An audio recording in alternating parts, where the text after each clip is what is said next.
దాన్ని ఏమేమో ప్రజలలో అపోహలు క్రియేట్ చేసి దాన్ని నాశనం చేసి చివరికి దాని గురించి దుష్ప్రచారం చేసి ఆ దుష్ప్రచారం నుంచి బయట పడలేక దాని ల్యాండ్ టైటిలింగ్ యాక్ట్ను అసెంబ్లీలో క్యాన్సిల్ చేసినారు. అసెంబ్లీలో తీర్మానం చేసి రద్దు చేసినారు. రద్దు చేస్తానే కేంద్ర ప్రభుత్వం అనేది రివర్స్ అనింది. కేంద్ర ప్రభుత్వం అనేది ఎవరైతే ల్యాండ్ రిఫార్మ్స్కు సంబంధించి reforms in land administration and management గురించి ఎవరైతే అడుగులు ముందుకు వేస్తారో వాళ్లకు central government is incentivizing giving them 50-year loan, interest-free loans, giving them 50 years interest-free loans for capital expenditure అని బడ్జెట్లో నిన్న కేంద్ర ప్రభుత్వం ఫైనాన్స్ మినిస్టర్ చదివింది. ఈరోజు వాళ్ళకి ఇన్సెంటివ్స్ రావాలనంటే జగన్ చేసిన ఈ రిపోర్ట్ అంతా చూపించుకుంటే తప్ప నుంచి వాళ్ళకి ఇన్సెంటివ్స్ రావు.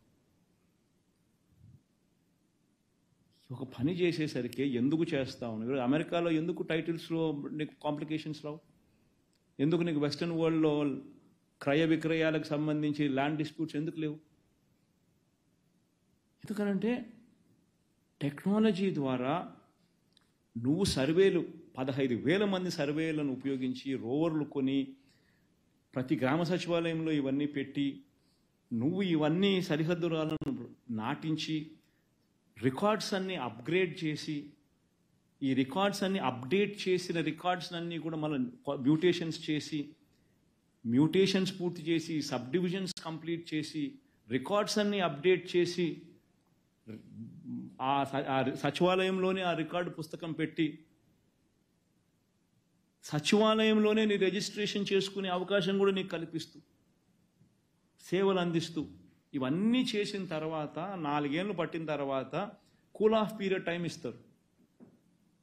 ఇవన్నీ చేసినామో ఎవరికైనా అబ్జెక్షన్స్ ఉంటే మీరు చెప్పండి అని చెప్పి చెప్తారు.